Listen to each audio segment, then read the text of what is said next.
Hey guys, welcome back to my channel. तो अभी हम socialism in Europe and Russian revolution का chapter number 2 जो है वो करने वाले हैं। सो गाइस, अगर आपको ये सीरीज अच्छी लग रही हो तो मुझे कमेंट सेक्शन में ज़रूर बताइएगा। और जो रशियन रिवॉल्यूशन का चैप्टर नंबर 1 है, अगर आपने वो नहीं देखा है तो काइंडली उसे जो है वो पहले देख लें, ताकि आपको आगे जो है वो इजीली समझ में आ सके। तो चलिए इसी के साथ वीडियो स्टार्ट करते हैं। सो सेकेंड चैप्टर है हमारा रशियन रेवोल्यूशन। तो यहाँ पर देखिए कि रशिया में रेवोल्यूशन किस तरह से आया। पहले तो यूरोप में जो चैप्टर है आपका, उसमें क्लियरली बताया गया है कि किस किस चीज को लेके रशिया में वार्तालाप हुई। मैंने उस सीजन में आपको जो है वो क्वेश्चन भी कुछ पूछे हैं कि मुझे जो है वो कमेंट करके आंसर जरूर करिएगा उनका। तो चलो आगे चलते हैं। तो जो वहां पे बात सोशलिस्ट की हो रही थी, उन्होंने गवर्नमेंट जो थी रशिया में अक्टूबर में रेवोल्यूशन लेके आई है 1917 में। और यहाँ पर क्या रेवोल्यूशन हुआ कि यूरोप के स्टेट्स थे वो क्या होने लग पड़े, इंडस्ट्रियलाइज होने लग पड़े, जिससे सिचुएशंस कैसी होगी, रिवर्स्ड होना स्टार्ट हो गई। रिवर्स मीन्स यहाँ पे मोनार्की पूरी तरह से खत्म होने पे आ गई। मतलब राजा का बेटा जो राजा बन रहा था, मंत्री का बेटा मंत्री बन रहा था, वो चीजें क्या हो रही हैं, खत्म हो रही हैं। तो भैया कहीं ना कहीं ये दूसरे लोगों के लिए क्या है, बेनिफिट का काम है। फरवरी 1917 में ये बोल रहा है कि अक्टूबर में जो है वो इसे रेवोल्यूशन, रशियन रेवोल्यूशन के नाम से जाना गया। आगे देखते हैं क्या क्या हुआ। तो बोला कि जो रशिया का एम्पायर था 1914 में, क्या क्या था, तसार निकोलस नाम का जो है राजा था जो रशिया में रूल करता था। एक्चुअली तसार जब मैं पढ़ रही थी ना, तो हम लोकल लैंग्वेज में बुसार कहते हैं ना, वो ही मुझे याद आए। आगे बोला कि रशिया और उसका एम्पायर था, I am sorry this is not for any offence, but literally actually जो है वो हम यहाँ पे बोलते हैं ना, तो सार सार करके आप याद रखना, शॉर्टकट ट्रिक है ये। तो बोला कि मॉस्को के अलावा रशिया का एम्पायर जो करंट डे में है वो था आपका Finland, Latvia, Lithuania, इस्तोनिया, Poland, Ukraine और बेलारूस। तो गाइस, आपको पता भी होगा कि अभी जो है वो रशिया और यूक्रेन का जो वॉर हुआ था, तो उसमें जो है वो आप देख सकते हो कि यूक्रेन भी किसका पार्ट रहा है, रशिया का रहा है। यहाँ तक कि जो पैसिफिक ओशन का स्ट्रेच है, साइड है, वो भी आपकी जो है इसके अंडर थी। इवन यहाँ पे जो सेंट्रल एशियन स्टेट है, जैसे जॉर्जिया, अर्मानिया, अरबाईजान, तो ये सारे के सारे भी यहाँ पर रशिया के हिस्से थे। और यहाँ पर मोस्टली जो है वो लोग क्रिश्चियन रहते थे और एक ग्रीक ऑर्थोडॉक्स चर्च को जो है वो फॉलो करते थे। और इसमें जो है वो चालकोलिथिक, प्रोटेस्टेंट्स, मुस्लिम, बुद्धिज्म, सब लोग यहाँ पे जो है वो बैठे हुए थे।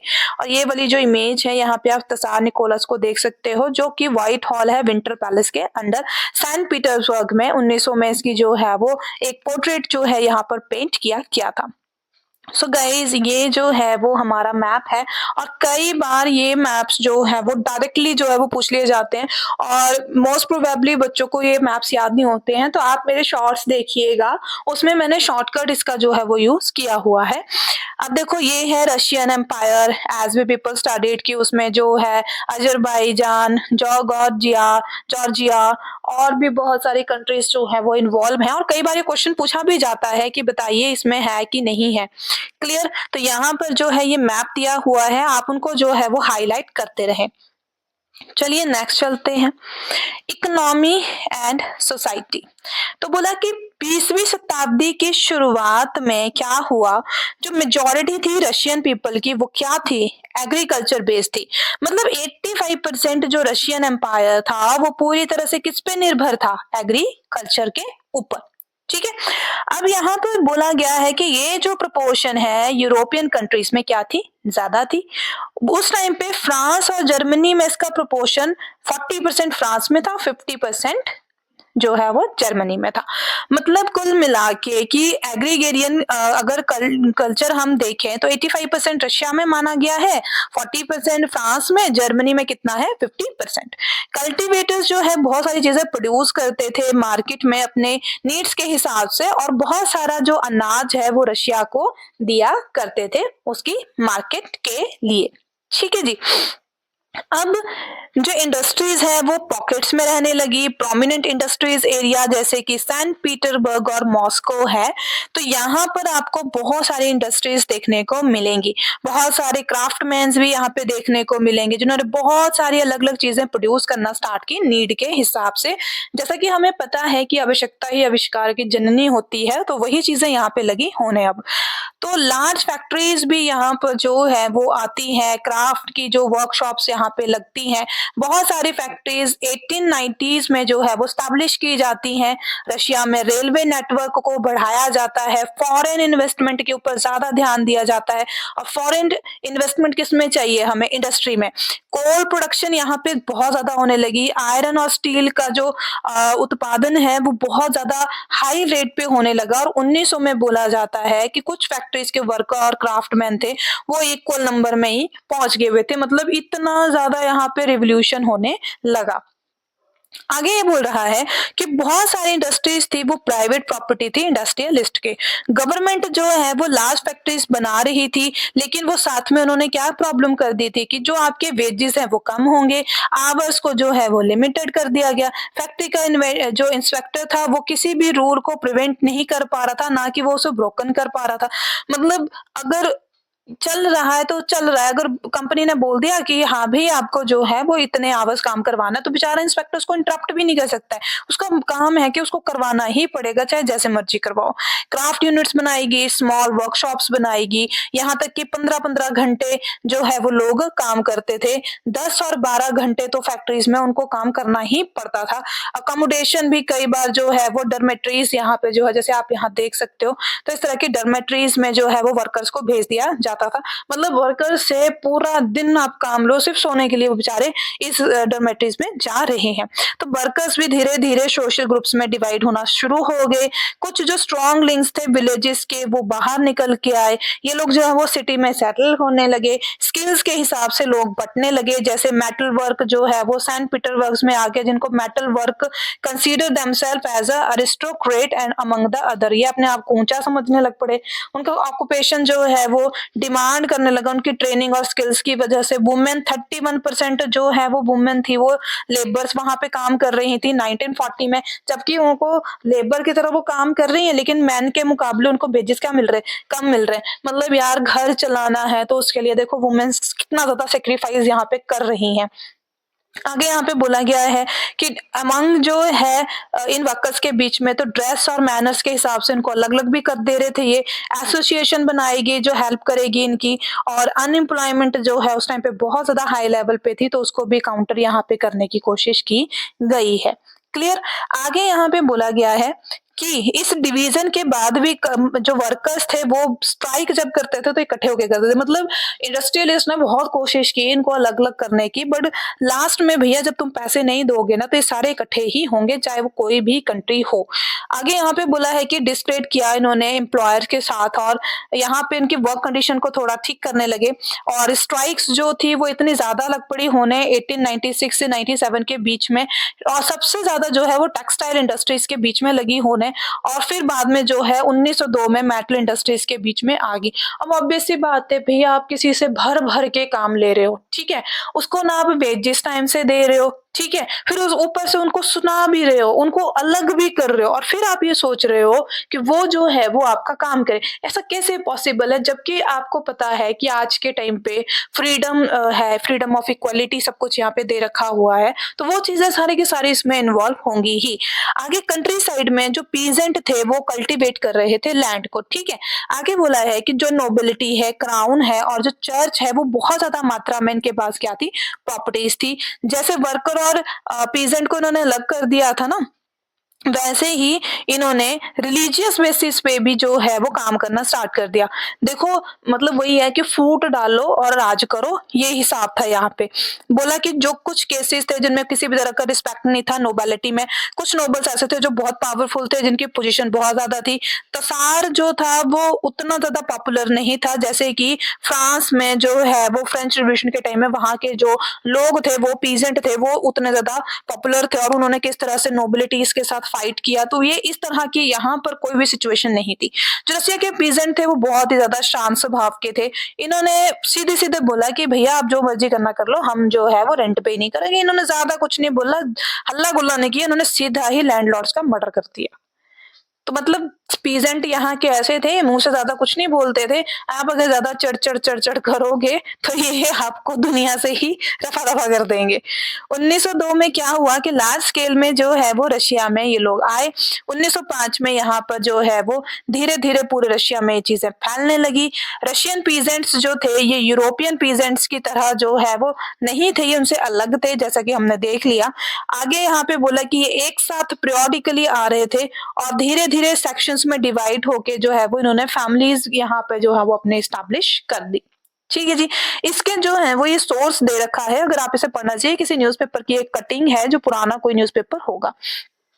आगे यहाँ पे सोशलिज्म इन रशिया जो है वो बात की गई है। जैसा कि हमने पहले चैप्टर में पढ़ा कि वहां पर फ्रांस में, जर्मनी में जो है वो अलग अलग पॉलिटिकल पार्टीज बन गई। ठीक है, रशिया में कौन सी पॉलिटिकल पार्टी बनी जो कि इलीगल मानी जा रही थी? सोशल डेमोक्रेटिक वर्कर पार्टी बनी। और इसे जो है ये मैक्सिमम मार्क्स आइडिया पे थे। तो मार्क्स आइडिया क्या था हमारा कि भैया वर्कर्स की कंडीशन सही करो, उनको हाउसिंग और सैनिटेशन टाइम से दो, उनके वेजेस बढ़ाओ और वर्किंग आवर्स को कम करो ताकि वो प्रोडक्शन अच्छा आपको दे सके। लेकिन इसको पूरी तरह से इलीगल घोषित कर दिया गया। आगे यहाँ पे बोला है कि कुछ रशियन ने, सोशलिस्ट ने सोचा कि रशियन पीजेंट जो है वो लैंड पीरियोडिकली डिवाइड करेंगे और उनमें जो है वो नेचुरल सोशलिस्ट का जो है वो अपने आप ही जो नेचुरल सोशलिस्ट का कीड़ा है वो जाग जाएगा। सो पीजेंट जो थे वो वर्कर्स नहीं थे, लेकिन उनको फोर्स किया गया रिवॉल्यूशन में आने के लिए। रशिया जो है वो सोशलिस्ट मोर क्विकली बना जैसे दूसरी कंट्री से, क्योंकि एक तो सीधी सी बात है ना कि देखो कोई भी पर्सन है अगर उसको अपना बेनिफिट दिख रहा है, अपना प्रॉफिट दिख रहा है, तो वो उससे मना क्यों करेगा? क्लियर। आगे यहाँ पे बोला है कि लेट 19s में क्या हुआ कि सोशलिस्ट जो है वो बहुत ज्यादा एक्टिव हो गए और यहाँ पे सोशलिस्ट रिवोल्यूशनरी पार्टी जो है वो 1900 में इन्होंने बना दी। ठीक है जी। आगे बोला है कि ये जो पार्टी है स्ट्रगल कर रही थी पीजेंट्स राइट के लिए, उनके बिलोंगिंग्स के लिए, नोबल्स के अगेंस्ट के लिए। और नोबल्स को ये बोल रही थी कि भैया जो इन बेचारे किसानों की जमीन है उसको दे दो। मतलब कुल मिला के जमींदारों को सीधा सीधा बोला गया कि भैया आप जो है अब आपने जो अवैध कब्जे कर रखे हुए हैं इन पीजेंट्स के ऊपर, उनको जो है वो दे दो इन पीजेंट्स को, क्योंकि अब तुम्हारा कोई काम नहीं है यहाँ पे। जो सोशल डेमोक्रेट्स थे वो डिसएग्री कर रहे थे इस चीज से कि हाँ, लेकिन वो चाहते थे कि पीजेंट्स इसमें आए। फिर यहाँ पे एक पर्सन आए लेनिन। इन्होंने सोचा कि जो पीजेंट है वो एक अगर ग्रुप हो जाए जिसमें गरीब अमीर सब हों, एक साथ में मिलके काम करे, तो कैपिटल जो दूसरे कैपिटलिस्ट थे वो वर्कर्स को और ज्यादा भर सकते हैं, जिसकी वजह से इन लोगों को भी बेनिफिट होगा। ऐसे लेनिन की सोच थी। यही इन्होंने डिफरेंशिएशन का यहाँ पे टर्म दे दिया कि सोशल मूवमेंट में जो है वो इस तरह से इसको यूज किया जा सकता है। और ये जो है वो डिफरेंट इसलिए होगा क्योंकि ये जो है वो सोशलिस्ट मूवमेंट के पार्ट भी नहीं होगी। मतलब आप पीजेंट्स को इकट्ठा करके अपने अकॉर्डिंग चलाने की कोशिश कर रहे हो कि भैया कैपिटलिस्ट जो है उनकी कंपनी में इनको भर दो और वहां पे उनका काम भी निकल जाएगा। और पीजेंट्स को ऐसा भी बोलते रहो कि नहीं भैया आप तो मूवमेंट का हिस्सा ही नहीं हो। मतलब वो बेवकूफ है क्या एक तरह से। आगे जो पार्टी है वो सेवरल ऑर्गेनाइजेशंस में डिवाइड हो जाती है। तो व्लादिमीर लेनिन जो आते हैं ये बोल्शेविक ग्रुप के जो लीडर थे, इन्होंने जो है सोशलिस्ट जैसे सारिस्ट रशियन थे, इनकी पार्टी के साथ जो है वो डिसिप्लिन तरीके से इनको ऑर्गेनाइज किया और नंबर और क्वालिटी को, जो मेंबर का नंबर और क्वालिटी है उनका जो डिसिप्लिन है उसको पूरा अच्छी तरह से इन्होंने मेंटेन किया। और जो दूसरी पार्टी थी मेन्शेविक पार्टी, वो जो है वो ओपन थी जर्मनी में। तो ये दो पार्टीज आगे आने वाले टाइम में जो है वो उभर के आती हैं। आगे यहाँ पे बोला गया है कि टर्बुलेंट टाइम 1905 में जो रशिया था उसमें ऑटोक्रेसी थी पूरी तरह से। जो यूरोपियन रूलर्स थे वो 20th सेंचुरी में आने लगे, मतलब रूल करते थे। तो तसार जो है वो सब्जेक्ट हो गया उस टाइम पार्लियामेंट का। अब देखो यहाँ पे पार्लियामेंट का क्या क्या इन्होंने ड्रामा रचा।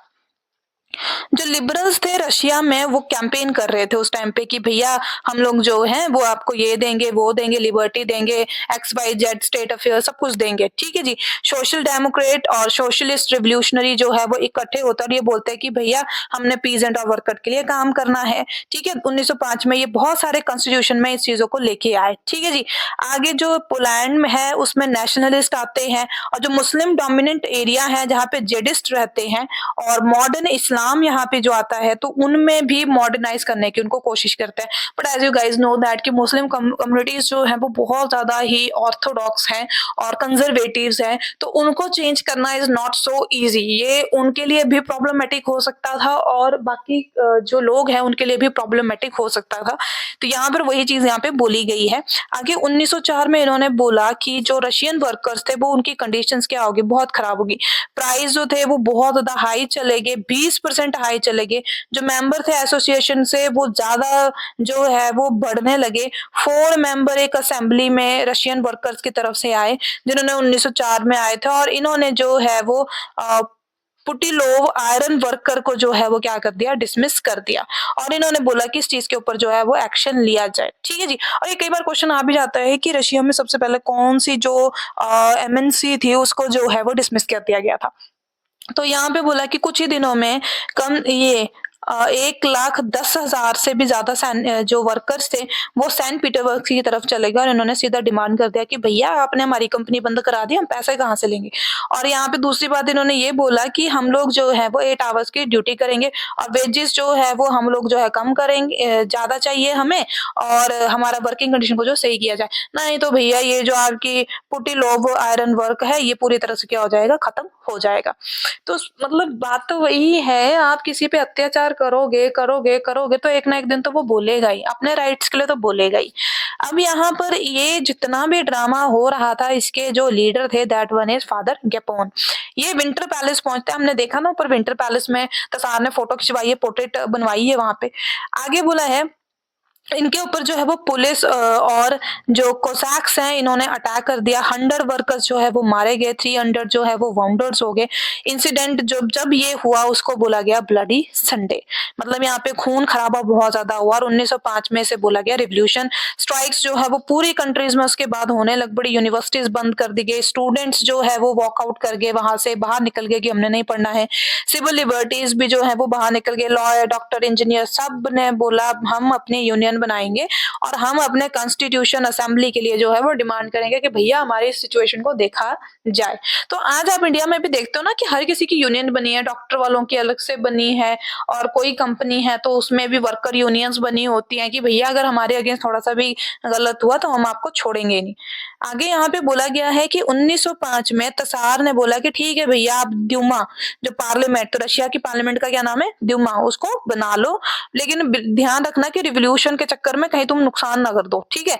अब यहाँ पे बहुत सारे ट्रेड यूनियंस आए, बहुत सारी फैक्ट्रीज, यहाँ पे जो वर्कर के जो लीडर्स आए वो आए। 1905 में यहाँ पे कमेटी और यूनियंस थे, इन्होंने अनऑफिशियली काम किया और इनको बाद में जो है वो इलीगल घोषित करते हैं। मतलब तसार को देखो अपना काम भी करवा लिया और बाद में इनको इलीगल भी बोल दिया, ठीक है। अब यहाँ पे बहुत सारी रिस्ट्रिक्शंस इनके ऊपर लगी। अब 75 डेज ही हुए थे अभी द्युमा को बने हुए। तसार ने बोला भैया इस ड्रामे को बंद करो, ये सारा दोबारा नहीं होगा। अब इन्होंने फिर से उसको रीशेड्यूल कर दिया कि भैया 3 महीने के बाद फिर से जो है वो इलेक्शन कराए जाएंगे। इसने बोला कि मुझसे कोई क्वेश्चन नहीं करेगा कि क्या है क्या नहीं, और मेरी पावर को किसी भी तरह से कम नहीं होनी चाहिए, ठीक है। वोटिंग लॉ तुम जैसे मर्जी बनाओ, लेकिन जो मेरी पोजीशन है वो वैसी की वैसी ही रहेगी। आगे उन्होंने जो कंजर्वेटिव पॉलिटिशियंस है जो नहीं चाहते थे कि बदलाव हो, जैसा का तैसा चल रहा है वैसे ही चलने दो, वो भी इसमें आते हैं। लिबरल्स और जो रिवोल्यूशनरी थे उनको पूरी तरह से बाहर कर दिया गया कि भैया लिबरल वालों ने तो बहुत दिमाग खराब कर रखा हुआ है, इनको बाहर निकालो। अब यहाँ पे कुछ टर्म्स यूज की गई हैं। सबसे पहले बोला गया जेडिस्ट, ये मुस्लिम रिफॉर्मर्स बोले जाते हैं रशियन एम्पायर में। रियल वेजेस क्या थे, जिसमें जो है वो क्वांटिटी ऑफ गुड फूड जो है वो wages which are actually by, तो ओरिजिनल प्राइस पे जो है वो चीजें आपने यहाँ पे देनी है। फर्स्ट वर्ल्ड वॉर और रशिया एम्पायर, तो 1914 में जैसे आपको पता है कि फर्स्ट वर्ल्ड वॉर आ जाती है। एक साइड पे जर्मनी, ऑस्ट्रिया और टर्की, जिसको हम सेंट्रल पावर बोलते हैं, वो आते हैं। फ्रांस, ब्रिटेन और रशिया जो है वो जिसमें बाद में इटली और रोमानिया भी आते हैं। ये जो है हमारी अलाइन पावर जो है यहाँ पे बोली जाती है। तो अब इन दोनों के बीच में हो गया यहाँ पे घमासान युद्ध शुरू। फर्स्ट वर्ल्ड वॉर में आप देख सकते हो कि बाहर के सैनिक यहाँ पे पहुंचे हुए हैं। तो रशिया में बोला गया कि भैया जो तसार निकोलस II है वो रिलाइट कर गए हैं और वॉर जो है कंटिन्यू रहेगी। तसार ने मना कर दिया है कि किसी भी तरह की पार्टी दूमा में नहीं आएगी, अभी एंटी जर्मन सेंटिमेंट्स को जो है वो खत्म कर दो। सेंट पीटरबर्ग जो थे जर्मन के नाम पे रखा हुआ था, इन्होंने पेट्रोगेट्स उसका जो है वो सेंट पीटरबर्ग को चेंज करके क्या कर दिया गया, पेट्रोग्रेट्स। ठीक है जी। आगे तसारियन अलेक्जेंडर जर्मन जो है वो आते हैं, वो एक पूरा एडवाइजर्स थे, वो एक स्पेशली मॉन्क थे, उनको रास्पुतिन कहते हैं। इन्होंने बोला कि एरिस्टोक्रेसी जो है वो अनपॉपुलर हो रही है और इन्होंने पूरी तरह से उसको अनपॉपुलर ही कर दिया कि भैया अब ये चीजें जो है वो चलेंगी नहीं, तो उन चीजों को चलाओ, उन चीजों के ऊपर जो है वो काम करो जो चल रही है जिससे उनको बेनिफिट हो। आगे यहाँ पे फर्स्ट वर्ल्ड वॉर थे, ईस्टर्न फ्रंट इनको बोला जाता है, वेस्टर्न फ्रंट अलग से बोला जाता है। जो वेस्ट की आर्मीज थी वो ट्रेंचेस के ऊपर लड़ रही थी ईस्टर्न फ्रांस के साथ, जो ईस्ट की आर्मीज थी वो गुड डील कर रही थी और बैटल्स लड़ रही थी और कैजुअलिटीज भी वहां पे बहुत ज्यादा हो रही थी, डिफीट हो रही थी धीरे धीरे। लेकिन रशियन आर्मीज ने लास्ट में जर्मनी और ऑस्ट्रिया को खो दिया। 1914 से 1916 के बीच में 7 मिलियन कैजुअलिटीज इनकी होती हैं और रशियन आर्मी जो है वो उन्होंने जितने भी क्रॉप्स थे उन सबको जला दिया, जितने भी चीजें उनके खाने लगते सबको जला दिया। किस लिए जला दिया, ताकि वो अपने लोगों की जो बिल्डिंग्स हैं उनको बचा सके एनिमीज से। लेकिन इस चक्कर में जो है वो उन्होंने बहुत ज्यादा अपना ही नुकसान कर दिया। तो यहाँ पे क्रॉप्स के साथ साथ बिल्डिंग के साथ साथ जो है वो 3 मिलियन रिफ्यूजी जो है वो रशिया में घुस जाते हैं। ठीक है जी। और सिचुएशन ऐसी हो जाती है गवर्नमेंट और तसार की मतलब मरने वाली सिचुएशन हो जाती है और सोल्जर सीधे बोलते हैं कि भैया तुम हारने वाले उसमें हो और हम तुम्हारा साथ जो है वो नहीं देंगे। तो नेक्स्ट यहाँ पे बोला गया है इसने वॉर ने बहुत सारी चीजों को इम्पैक्ट किया, जिसमें जो है वो बाल्टिक सी के ऊपर भी बहुत इम्पैक्ट किया, रेलवे लाइंस को भी बहुत ज्यादा इम्पैक्ट किया। अब यहाँ पे जो है वो वॉर को इनको क्या करना पड़ा, बंद करना पड़ा। मतलब ऐसा नहीं है कि देखो रशिया यूक्रेन का वॉर अभी चल रहा है, नो, पास्ट बहुत ज्यादा है इसका। अगर आप यहाँ देखें तो कितनी ज्यादा चीजें यहाँ पर जो है वो अपने साथ हो रही हैं। आगे लेबर्स की शॉर्टेज यहाँ पे होगी, वर्कशॉप पूरी तरह से बंद होने लग पड़ी, ग्रेन्स की सप्लाई जो है वो कम होने लग पड़ी। ठीक है, क्योंकि ज्यादा ग्रेन किसको सेंड की जा रही थी, आर्मीज के लिए सेंड की जा रही थी। ब्रेड फ्लोर सिटीज बहुत ज्यादा डरे हुए थे, बहुत ज्यादा चीजें इधर उधर होगी और इतने ज्यादा वहां पर रिवॉर्ड्स होने लगे, ब्रेड के लिए भी वहां पे झगड़ा होने लग पड़ा, क्योंकि भैया इस टाइम पे ब्रेड की कीमत भी जो है वो आसमान यहाँ पे छूने लग पड़ी थी। सो गाइस, ये था इसका चैप्टर नंबर 2। मतलब कुल मिला के इन्होंने सीधा सीधा बोला है कि भैया जो भी पर्सन है उन्होंने अपनी डेमोक्रेटिक पार्टीज तो बना ली, ठीक है, डेमोक्रेटिक पार्टीज बना ली, उसके बाद इन्होंने द्यूमा भी बनाने की कोशिश की। बट तसार ने क्या किया कि देखा कि भैया ये लोग तो मेरे ही अगेंस्ट जा रहे, तो उन्होंने उसको चलने ही नहीं दिया, उसने बंद करवा दिया। ठीक है, इंडस्ट्रीज आई जिसकी वजह से बहुत सारे वर्कर्स की इनको नीड भी पड़ी, इन्होंने पीजेंट्स को भी उसमें इन्वॉल्व किया और ये भी बोला कि हम जो है वो आपको वेजेस देंगे, लेकिन